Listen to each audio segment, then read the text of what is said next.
നമ്മൾ കഴിഞ്ഞ പ്രാവശ്യം ഇതേ വീട്ടിൽ വന്നിട്ടുണ്ട്. പക്ഷെ കുറെ പുതിയ ആൾക്കാർ എത്തിയിട്ടുണ്ട്. പേടിച്ചു.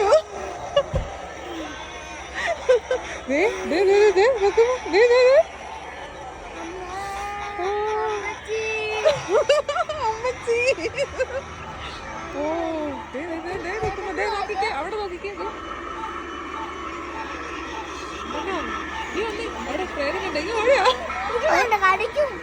കടിക്കോ? ഇവിടെ ഒരാളുണ്ട്. ദേ നോക്കിക്കേ. അവിടെയോ? ആ പൂപ്പനെ കണ്ടോ? കഥ നോക്കുന്നുണ്ടോ? ഓ